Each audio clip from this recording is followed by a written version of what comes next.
तदर्पणायते।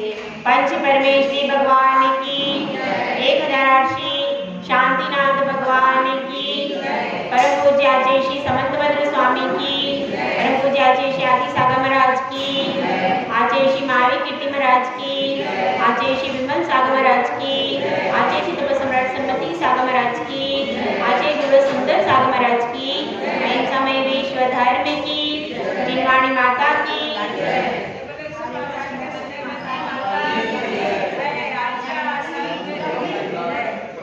धर्म प्रेमी भव्यात्माओं, इस बहुमूल्य मनुष्य जीवन की पर्याय में हमारे लिए ज्ञान को प्राप्त करने का अवसर बहुत मुश्किल से मिलता है।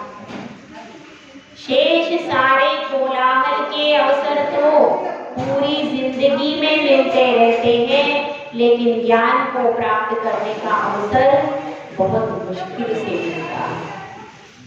ज्ञान को प्राप्त करने के बाद यह व्यक्ति अपने स्वरूप में सजग बनता है।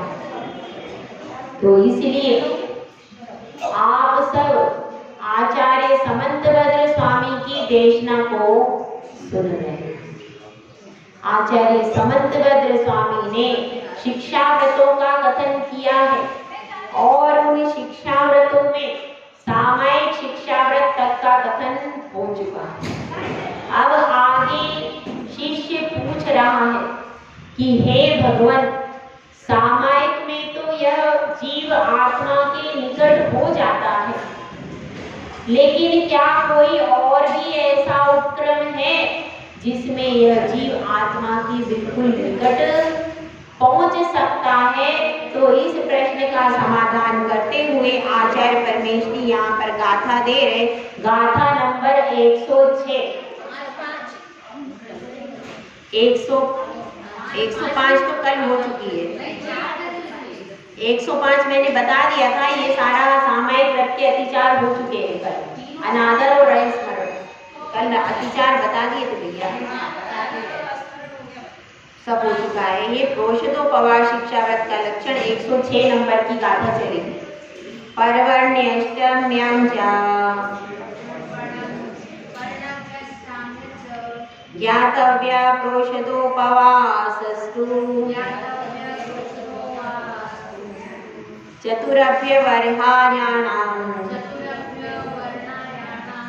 प्रत्याख्यानं सदेच्छाभिः। पर्व के दिनों में अष्टमी और चतुर्दशी को क्या चतुरभ्यवर्हाण्यानां 4 प्रकार के आहार का प्रत्याख्यानम, प्रत्याख्यानम मतलब त्याग, सदेच्छाभि अपनी इच्छा पूर्वक, उसको क्या जानना चाहिए? प्रोषदोपवासस्तु, प्रोषदोपवास होता है। क्या अर्थ हुआ इसका? पर्व के अष्टमी और चतुर्दशी इन दिनों में 4 प्रकार के आहार का स्वेच्छा पूर्वक त्याग करना ज्ञातव्य प्रोषदोपवासस्तु। क्या क्या कहा गया है? उसको प्रोषदोपवास कहा गया है, या ज्ञातव्य यानी जानने योग्य है। ज्ञातव्य मतलब जानने योग्य। यहाँ पर योग्य अर्थ में जो प्रत्यय लगा हुआ है, तव्य प्रत्यय लगा हुआ है, वो योग्यता के अर्थ में होता है संस्कृत भाषा में प्रत्ययों का जो विज्ञान है उसके अनुसार। तो ज्ञातव्य मतलब जानने योग्य है। समझ में आया सबको? प्रोषदोपवास का स्वरूप क्या है, इस बात को यहाँ पर आचार्य समंतभद्र स्वामी ने बताया है। तो पर्व के दिन होते हैं। पर्व किसको कहते हैं भाई? पर्व किसको कहते हैं? पर्व शब्द के अनेक अर्थ हैं। अपन गन्ना देखते हैं, गन्ने में भी पर्व पोर होते हैं, उसको भी पर्व कहा जाता है। एक गन्ना मीठा ऊपर है, एक गन्ना नीचे ऊपर है, बीच में क्या होती है? गांठ। उस गांठ को भी पर्व उस गांठ को भी पर्व कहा जाता है, उसको भी पर्व की संज्ञा दी गई। और कौन से पर्व होते हैं? तो दो प्रकार के पर्व होते हैं। एक तो होते हैं शाश्वत पर्व और एक होते हैं अशाश्वत पर्व। शाश्वत पर्व में कौन से पर्व हैं? अष्टानिका पर्व, 10 लक्षण पर्व, अष्टमी और चतुर्दशी। ठीक है। और अशाश्वत पर्व में क्या है? भगवान के जो कल्याण के, और दीपावली है, रक्षाबंधन है, अक्षय तृतीया है। यह सारे जो पर्व हैं ये किसी घटना विशेष के कारण किस काल में उत्पन्न हुए, लेकिन अगली जो 24 होगी, अगला जो काल होगा, उसमें ये पर्व नहीं होंगे। क्यों? क्योंकि यहाँ पर कभी कोई उपसर्ग निवारण हुआ, कभी कोई विशेष घटना घटी है, भगवान का आहार कई दिनों के बाद हुआ, ऐसी सब घटनाएं विशेष के कारण जो पर्व हो जाता है उसको क्या कहते हैं? अशाश्वत पर्व। अब जैसे अपन कहाँ पर हैं? अभी नवरात्रि पर्व, बात अपनी चल रही है यहाँ की। नवरात्रि पर्व जो है वह कहाँ से प्रारंभ हुआ? कहाँ से प्रारंभ हुआ? भरत चक्रवर्ती जब दिग्विजय के लिए गए थे तो उन्होंने 9 दिन तक जिनेंद्र भगवान की आराधना की थी। विजय क्षेत्र में नहीं, भरत क्षेत्र के भरत चक्रवर्ती। भरत चक्रवर्ती की बात हो रही है। भरत चक्रवर्ती के प्रकरण में आदिनाथ पुराण में आता है कि उन्होंने, जब उनकी आयुधशाला में चक्ररथ उत्पन्न हुआ तो उन्होंने विशेष पूजा अर्चना की, काहे के लिए? कि मैं दिग्विजय के लिए जा रहा हूँ। तो कोई भी कार्य के प्रारंभ करने से पूर्व सबसे पहले अर्चना किसकी की जाती है? जिनेंद्र देव की मंगल अर्चना की जाती। तो उन्होंने जिनेंद्र देव की भक्ति पूर्वक पूजा अनुष्ठान किया। तो इसके लिए यह पर्व, और उसके बाद विजयादशमी आता है तो उस दिन वो उन्होंने प्रस्थान किया, काय के लिए? विजय अर्जित करने के लिए, इसलिए वो विजयादशमी कहलाई। तो उन्होंने 9 दिन तक आराधना की थी। तो यह पर्व किसका है? यह पर्व भी हमारा ही पर्व है। इस दिन सारे जो देवी देवता होते हैं वह सक्रिय हो जाते हैं, और ये विशेष समय है जिस समय पर समशीतोष्ण समय है, समान रूप से ठंड भी है और गर्मी भी है। तो इस समय पर व्यक्ति का मन पूजा जाप अनुष्ठान में लगता है, क्योंकि गर्मी में आकुलता होती है और सर्दी में भी आकुलता होती है। इसलिए यह जो नवरात्रि पर्व है, ये भरत चक्रवर्ती ने जब दिग्विजय के लिए प्रस्थान किया, क्योंकि देखिए भरत चक्रवर्ती, उनके जीवन में 3 घटनाएं एक साथ हुई, और तीनों घटनाओं के जो द्वारपाल है 3 घटनाओं की सूचना देने के लिए आए। पहली घटना क्या थी? तीनों द्वारपाल अब सामने आकर के खड़े हो गए, और अब तीनों सोच रहे हैं पहले कौन सा बोले। तीनों एक साथ आए एक ही बार में। तो अब भरत चक्रवर्ती उनसे कहता है कि जो सबसे शुभ घटना हो, जिसका भगवान से संबंध हो, ऐसी घटना को कहो। तो क्या कहता है प्रहरी? कहता है कि हे प्रभु, बहुत ही शुभ सूचना है।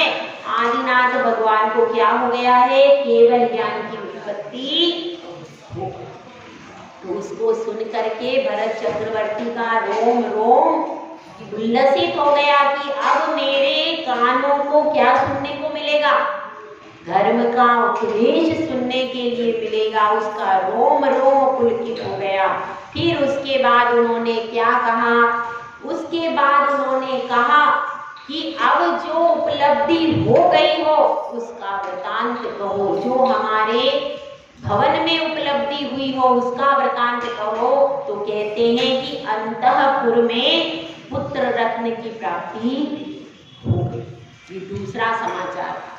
और फिर तीसरा समाचार भी कहते हुए प्रहरी अत्यंत हर्षित होता है कि हे नाथ, अब हम आपकी विजय गाथा को गाने के लिए तैयार हो रहे हैं, क्योंकि आयुधशाला में 1000 आरोह वाला बहुत देव जिसकी सेवा करते ऐसा दिव्य चक्र रत्न उत्पन्न हो गया है।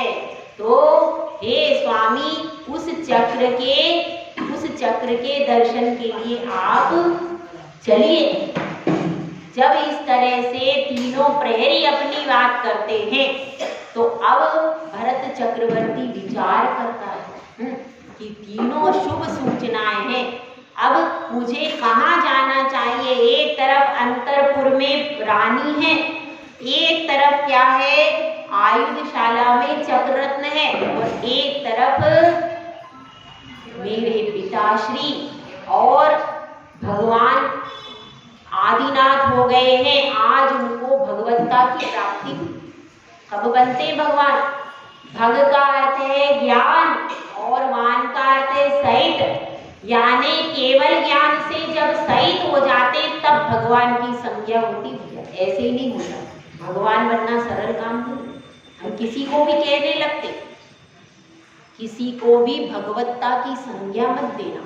जिसके पास केवल ज्ञान रूपी संपत्ति है वही भगवान कहने के योग्य है। तो आज उनको भगवत्ता की प्राप्ति हो गई।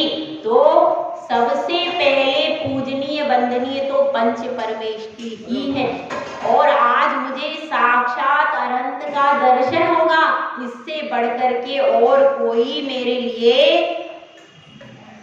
भी मेरे लिए प्रयोजनभूत नहीं है, इससे बढ़कर के कार्य। तो भरत चक्रवर्ती जो कि 96,000 रानियों का स्वामी, 6 खंड का अधिपति, उसके पास टाइम होगा कि नहीं। फिर भी वो कहाँ गया, आदिनाथ भगवान के समो शरण में गया। यह किस बात को सूचित करता है, यह उसकी सम्यक दर्शन की निर्मलता को सूचित करता है। उसके पास प्रयोजन तो और भी थे, और कोई दूसरा होता तो भाई पहले जाता आयुधशाला में चक्र रत्न का सम्मान करता, और फिर उन देवी देवताओं का सम्मान करके दिग्विजय को जाता कि नहीं। क्योंकि लौकिक अर्थों के लिए ही आप भगवान के मंदिर में आते हो, समस्या ये है। लौकिक अर्थों की पूर्ति के लिए हम भगवान के मंदिर में आते हैं, और देवी देवताओं की उपासना भी क्यों करते हैं, भगवान की भी इसीलिए करते हैं। ये भी भगवान के लिए भी कोई अलग से कुछ नहीं है, भगवान की उपासना भी लोग करते हैं तो लौकिक अर्थों की सिद्धि के लिए करते हैं, और देवी देवताओं की उपासना करते हैं तो बहुत सारे लोग काहे के लिए करते हैं, लौकिक अर्थों की मात्र सिद्धि के लिए देवी देवताओं का सम्मान करते हैं। तो क्या यह सही है? लेकिन देवी देवता कैसे होते हैं? देवी देवता जब भगवान की रक्षा करते तो उनका लौकिक अर्थ नहीं होता, वे सम्यक दर्शन से प्रेरित होकर सच्ची श्रद्धा से ओतप्रोत होकर के भगवान के चरणों में गिरते हैं। इसीलिए उनकी श्रद्धा क्या है? अनुकरणीय है। वह श्रद्धा आपके हृदय में जगना चाहिए कि देखो इतना सब वैभव होते हुए उनको कोई जरूरत नहीं, उनके रोग नहीं है, देवताओं के रोग है, उनके शोक नहीं है, उनके कोई व्याधि नहीं है, उनके कोई परिस्थिति ऐसी नहीं है, पूरे समय विषय भोगों को भोग सकते कि नहीं, फिर भी अष्टानिका में जाकर के पूरी अष्टानिका में 1 मिनट नहीं बचता जब देवता पूजा नहीं। सोचिए, हमारे पास तो टाइम ही नहीं है, ना 10 लक्षण में टाइम है, न नवरात्रि में टाइम है, और भी समय पर टाइम नहीं है। मगर देवी देवता जिनको वो उनकी कोई डिमांड नहीं है कि भगवान मेरा रोग दूर हो जाए, भगवान मेरा पुत्र मिल जाए, भगवान मेरी पत्नी सुंदर मिल जाए, उनकी कोई डिमांड है? सीखिए उनसे, देवताओं से। क्या सीखना है? यह सीखना है कि वो बिना डिमांड के भक्ति करते हैं। उनकी श्रद्धा, उनकी भक्ति अनुकरणीय हमारे लिए। अगर आप उनका आज सम्मान कर रहे हो तो ये भावना माना, क्या भावना माना कि हे देवी देवताओं, आप जैसे भगवान की भक्ति बिना किसी लौकिक कार्य की सिद्धि के लिए करते हैं। अगर आपके शरीर में कोई रोग नहीं है, आपके पास अकूत धन संपत्ति है, पत्नी एकदम सुंदर और चरणों में बिछने वाली है, पुत्र आज्ञाकारी है, बहुत बड़े बड़े महल है, मकान है, सब कुछ है, क्या आप मंदिर में आके पूजा करोगे? क्या नहीं करोगे। बहुत कम होंगे ऐसे करोड़पति अरबपति जो प्रतिदिन मंदिर में आकर घंटों घंटों पूजा करते, बहुत कम होंगे, उंगलियों पे गिनने के लायक। लेकिन फिर भी उन देवी देवताओं के भवनों में अपार संपत्ति है, अपार संपत्ति, रत्नों के महल है, रत्नों के दीप हैं, कल्प वृक्ष है, और कोई उनको भूख प्यास नहीं है। जब उनको थोड़ा सा, उनका समय फिक्स है, 33,000 वर्ष मतलब 33 पक्ष, 33 पक्ष में श्वासोच्छ्वास, 33 ऐसा उनका 33 पक्ष में तो श्वासोच्छ्वास होता है, और क्या होता है? 33,000 वर्ष में 33 सागर की आयु है। सर्वार सिद्धि की देवों की कितनी आयु है? 33 सागर की आयु है। उसमें 33 पक्षों में श्वासोच्छ्वास लेते हैं, और 33,000 वर्ष में अपने आप अमृत झर जाता है। फिर अगले 33,000 वर्ष तक उनकी तृप्ति है, कोई भूख की बाधा नहीं, कोई प्यास की बाधा नहीं, सुंदर सुंदर देवांगनाओं जैसी। 16 स्वर्ग तक की बात हो रही, 16 स्वर्ग तक के देवों के पास कितनी स्त्रियां? एक देव के पास मिनिमम 32 स्त्रियां, सर्वांग सुंदर। और क्या है उनके पास? दिव्य भोग है, और भोगनों की जरूरत ही नहीं है, क्योंकि अमृत से इतनी तृप्ति हो जाती है कि कुछ खाने पीने की इच्छा ही नहीं होती उनको। 33,000 वर्ष तक, इतना लंबा समय भी जो उत्कृष्ट आयु के देव है वो निकाल लेते। तो सोचिए, इतना सब होने के बाद भी, अरे जिसके पास कुछ नहीं है, भिखारी मांगने को जा रहा है तो क्या बात है, लेकिन जिसके पास इतनी सारी संपत्ति है, शरीर में कोई बाधा नहीं है, कोई परेशानी नहीं है, वो भगवान के चरणों में पूजा कर रहे हैं, तो सोचिए आप कहाँ हैं? हम अपनी डिमांड लेके आ रहे हैं, बस डिमांड पूरी हुई, उसके बाद घर में बंद। जब हमारी डिमांड, जब हमारे पास थोड़ा सा वैभव आ गया, उसी में हम इतने तृप्त हो जाते हैं कि मंदिर आने का समय नहीं है। आज देवी देवताओं से सीखने का समय है। क्या? उनकी श्रद्धा को सीखो, उनकी श्रद्धा की इतनी निर्मल श्रद्धा लेकर वो भगवान के पास आते, कभी भी किसी प्रकार की याचना नहीं करते, कभी किसी प्रकार की कामना नहीं करते, और भगवान के चरणों में अपना मस्तक रख देते। ऐसे कहते ना, 100 इंद्रों से पूजित कौन है? पूजित देवादिदेव। तो इससे यह पता चलता है कि 3 लोक में 3 काल में अगर कोई उत्कृष्ट है तो कौन है? देवादिदेव ही उत्कृष्ट है। जब स्वर्ग के इंद्र आकर के 16 स्वर्गों के इंद्र आकर के भी मुकुटे उनके चरणों में झुकते हैं, तो आप इन देवों से सीखिए। क्या सीखिए? सच्ची श्रद्धा को सीखिए। और देखिए, भगवान के 24 यक्ष यक्षिणी होते। कौन से यक्ष, कौन सी जाति के देव होते भैया?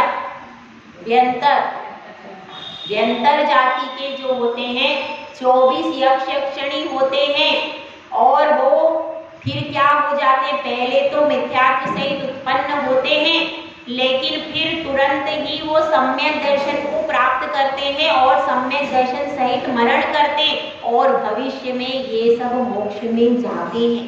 24 भगवान के 24 यक्ष उनके रक्षक देव। रक्षक देव मतलब क्या है? भगवान को किसी की रक्षा की जरूरत नहीं है, वह तो अपने पुण्य का अर्जन करने के लिए भगवान के चरणों में आते हैं। अगर पाशनाथ भगवान के ऊपर उपसर्ग हुआ तो पद्मावती और धर्मेंद्र यदि उपसर्ग का निवारण नहीं करते तो क्या उनको केवल ज्ञान नहीं होता भैया? होता। वे तो स्वयं की इन्होंने हमारा उपकार किया है, तो हम उपकार का स्मरण करते हुए उनके चरणों में सेवा भक्ति के वशीभूत होकर के आए थे। कोई याचना लेकर नहीं आए थे, सेवा भक्ति के वशीभूत होकर के कि इन्होंने हमारा उपकार किया है तो हम भी इनका उपकार करें। यह सज्जन पुरुषों का स्वभाव होता है कि जो व्यक्ति उनका उपकार करते हैं, सज्जन व्यक्ति भी उनका उपकार करते, तो वह भक्ति, प्रेम और श्रद्धा के वशीभूत होकर के आए थे। और यदि वे नहीं भी आते तो भगवान को केवल ज्ञान हो जाता। लेकिन सज्जन पुरुष होते हैं, वे उपकार को उपकार से चुकाते हैं, इसीलिए वे चरणों में उनके आए थे। तो देवताओं से क्या सीखना चाहिए? देवताओं से सीखना चाहिए उनकी अमिट श्रद्धा को, उनके दृढ़ श्रद्धान को, उनके सम्यक दर्शन की निर्मलता को, उनके निकांक्षित अंग को सीखना चाहिए कि वे इतना वैभव होते हुए बंधु विचार करना, लौकिक वैभव सब कुछ नहीं है। अगर लौकिक वैभव सब कुछ होता तो 100 इंद्र आकर क्यों चरणों में झुकते? इनमें क्या है? कुछ नहीं है इनके पास, तो एक फूटी कौड़ी नहीं है क्या?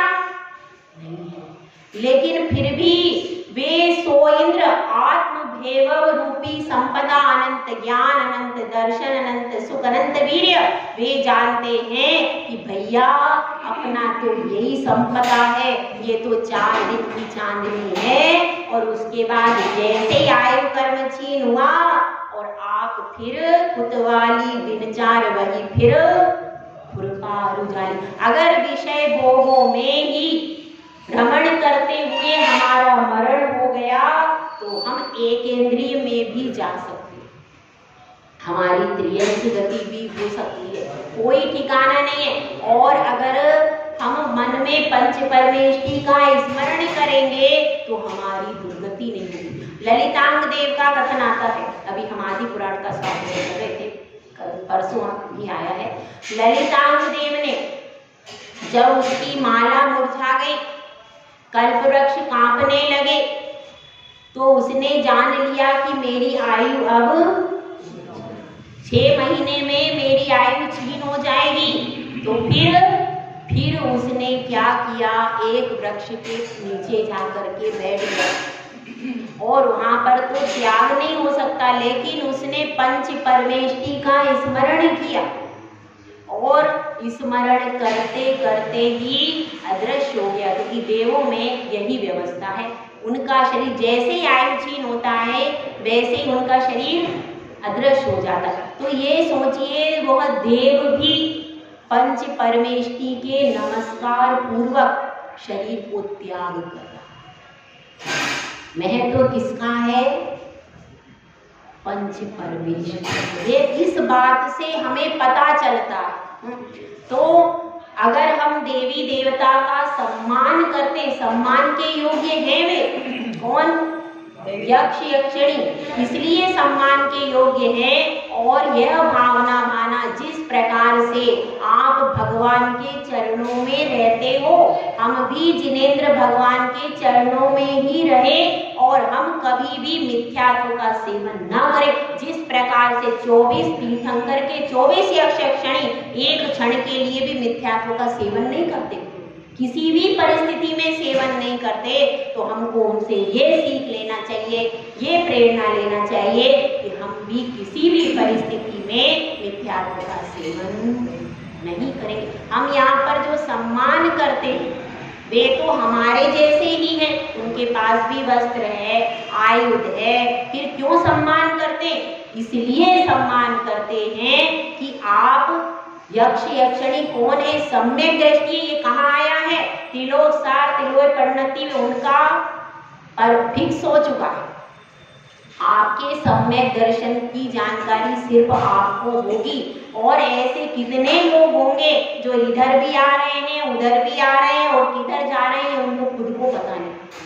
तो कम से कम उनका फिक्स है, वो मरेंगे तो जिनेंद्र भगवान के चरणों में, जिएंगे तो जिनेंद्र भगवान के चरणों में। तो उनका सम्मान करते हुए आप भी आज से यह नियम ले लेना कि हे पद्मावती और धर्मेंद्र क्षेत्रपाल, हम आपकी सेवा सम्मान कर रहे हैं और आपसे हम यह सीखें, जिस प्रकार से आप जिनेंद्र भगवान के चरणों में रहते हो, हम भी अब जिनेंद्र भगवान के चरणों को अगर नहीं छोड़ेंगे तो ही हमारा कल्याण होगा।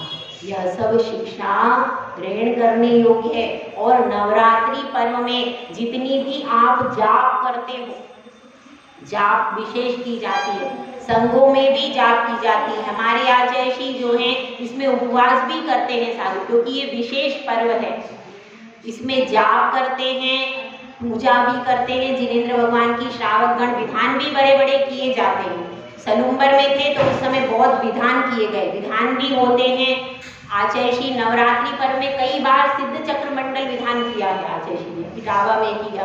और फलाहार पर रहते, बहुत सारे साधु फलाहार पर रह करके पूरे दिन मौन व्रत रख करके जाप पे करते हैं और अपनी आत्मा की साधना के लिए पुरुषार्थ करते हैं।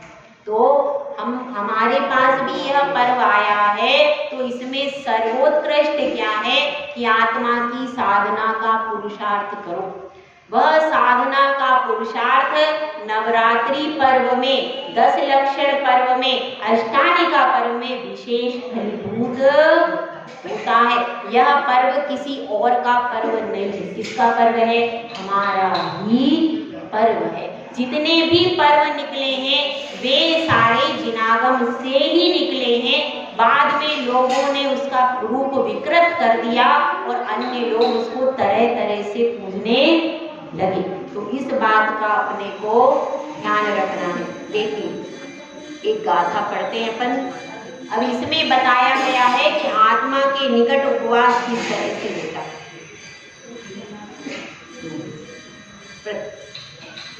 गाथा नंबर 107। पंचानां पापानां बलं क्रियारंभ गंध पुष्पाणां स्नानाञ्जनस्यानां उपवासे परिहतिं कुर्यात्। उपवास का लक्षण बताया। क्या उपवास का लक्षण है? 5 पापों का विसर्जन कर देना। सबसे पहले क्या कंडीशन है? सामायिक में भी पहली कंडीशन यही थी, आपको याद हो तो। नहीं, 5 पापों का विसर्जन करना है। 5 में से एक भी पाप नहीं करना है। यह क्या है? और दूसरी क्रिया क्या बताई है? आरंभ की क्रिया को नहीं करना है, स्नान को नहीं करना, आंखों में काजल लगाना, श्रृंगार आदि करना। सामान्य रूप से सुहागिन स्त्री है, बिंदी लगा सकती है, सिंदूर भर सकती है। अब तो सबने सिंदूर भरना तो बंदी कर दिया। हाथों में कांच की चूड़ियां, यह सब जो सुहागन के चिन्ह है, 16 चिन्ह होते, वह 16 चिन्हों को धारण कर सकती है, लेकिन अलग से ऊपर से तरह तरह की लीपा पोती नहीं कर सकती। उपवास में ऐसा मत सोचना कि उपवास में हमको सब कुछ पूरे आभूषण रख दो, सब चूड़ियां निकाल दो, सब निकाल दो, ऐसा नहीं बताया है। अगर कोई सुहागिन स्त्री है तो 16 जो चिन्ह है उनको धारण करेगी, उसमें कोई दोष नहीं है। लेकिन ऊपर से जो ऐसा भड़कीला मेकअप है जिसको देख करके, और ऐसे वस्त्र भी हैं तरह उपवास के दिन आपको वस्त्र कौन से धारण करना चाहिए? ऐसे वस्त्र धारण करना चाहिए जिनको देख करके दूसरे व्यक्तियों का मन चंचल ना हो जाए। ऐसे फैशनेबल वस्त्र है जिनमें बहुत ज्यादा और ऐसा मेकअप और ऐसे फैशनेबल वस्त्र धारण, सिंपल साड़ी भी सिंपल हो, बहुत ज्यादा सजावट वाली भड़कीली साड़ी नहीं होना चाहिए। सिंपल वस्त्र हो और शोभायुक्त वस्त्र हो, गरिमायुक्त और मर्यादा युक्त वस्त्र होना चाहिए। आभूषण भी इसी तरह के आपके होना चाहिए, मर्यादा। उपवास है तो उपवास में स्नान करोगे कि नहीं?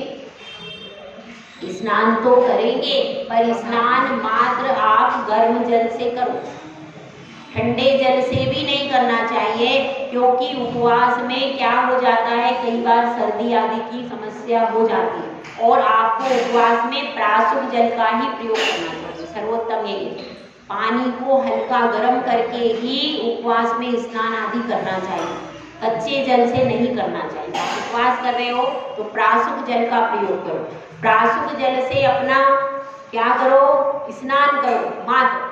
अब उसमें साबुन है, उल्टन है आदि का प्रयोग नहीं करना और अंजन लगाना नहीं है। पहले अंजन आदि लगाते थे, काजल आदि लगाते थे, तो वो भी चला गया। आईलाइनर है तो वह काजल, और काजल तो ऐसा होता था वो दीपक से जला के बनता था तो वो शुद्ध होता था, उससे आंखों की सुरक्षा होती थी। अब आईलाइनर से तो और ज्यादा नुकसान होता। तो अंजन आदि नहीं लगाना, मेकअप की क्रीम है, पाउडर है, लिपस्टिक, नेल पॉलिश, ये कुछ भी प्रयोग नहीं करना और इत्र आदि नहीं लगाना। किसी भी प्रकार के इत्र का प्रयोग उपवास में नहीं करेंगे। पुष्पाना, पुष्पों से श्रृंगार नहीं करना। पहले वेणी आदि का प्रचलन था, अब तो चोटी नहीं रही तो वेणी कहाँ लगाई? चोटी और जूड़े अब रहे ही नहीं तो वेणी का खत्म ही हो गया। उसके बाद क्या है, नस्याना। पहले एक नस्य होती थी, उसको सूंघते थे तो उससे क्या होता था, सुगंध के लिए सूंघते थे। तो ऐसे सुगंधित पदार्थों का भी सेवन नहीं करना चाहिए। कब? उपवास के दिन। तो देखिए अब और लोग भी उपवास करते हैं कि नहीं, लेकिन उनका 5 पापों का त्याग नहीं होता। जो जिन शासन में उपवास बताया है, अन्य लोग भी उपवास करते हैं कि नहीं, लेकिन क्या उनका 5 पापों का त्याग होता है क्या? आरंभ आदि का त्याग होता है क्या? नहीं होता। और उपवास के दिन है, आपने उपवास किया है, अपने उस दिन कम से कम अपने वस्त्रों की मर्यादा कर लेना। बाहर जाने का भी जो मैंने बताया था, उस दिन नियम जरूर करना, ताकि आपने भोजन पानी का त्याग किया, इतनी मेहनत की, अब आप कम से कम सीमित बनो। उस दिन सामायिक जरूर करना है, उस दिन अपने वस्त्रों का प्रमाण कर लेना कि इतने वस्त्र ही हम पहनेंगे। और उस दिन अगर कोई आपको निमित्त मिल भी जाए तो उस दिन मौन रह जाए, अपनी कषाय को भी कम करना। खाली उपवास करने से काम नहीं होगा। उस दिन उपवास किया है, भोजन पानी का त्याग किया है, तो उस दिन राग द्वेष का भी आपको त्याग करना है।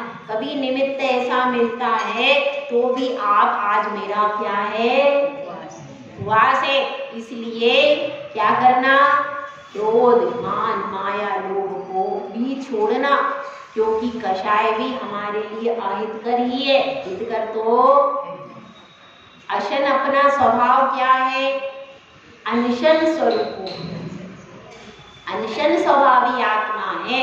भोजन ग्रहण करना मेरा स्वभाव नहीं है, इसलिए मैंने उपवास धारण किया।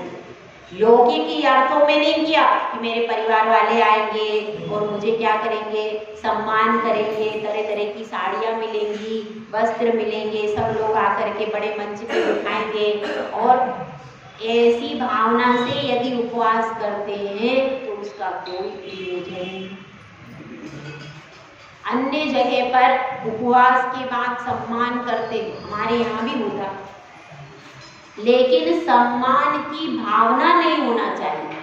यदि सम्मान की भावना से उपवास किया जा रहा है तो उसका कोई अर्थ नहीं। उपवास करने का सही अर्थ क्या है? हे प्रभु, यह भोजन करना मेरा स्वभाव नहीं है, मैं तो अनशन स्वरूपी आत्मा हूँ, और जब मैं अनशन स्वरूपी आत्मा हूँ तो मैं भोजन कैसे ग्रहण करूँगा? अरहंत सिद्ध भोजन नहीं करते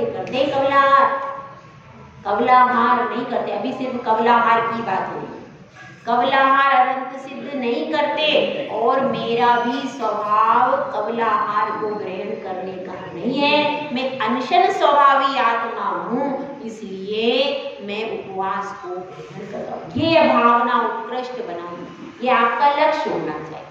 उसके बाद फिर आप चारों प्रकार के आहार पानी को त्याग करो तो आपकी विशुद्धि विशेष बनेगी। क्यों त्याग किया? भैया मेरा स्वभाव ग्रहण करना है ही नहीं। बाहर के परद्रव्य को ग्रहण करने वाला मैं कौन हूँ?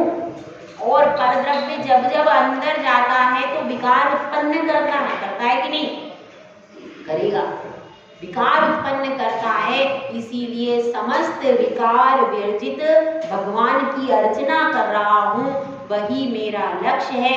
इसलिए मैं आज भोजन का त्याग है, आज मेरा तो त्याग है। ठीक है, मंदिर में बैठे मेरा तो बाप पूरा है, इसलिए बोल रही।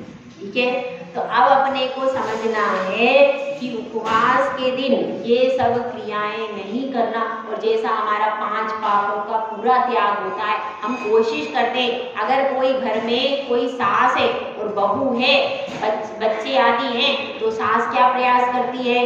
मैंने उपवास किया है, मैं आज कोई काम घर का नहीं करूँगी। प्रयास करती है कि नहीं?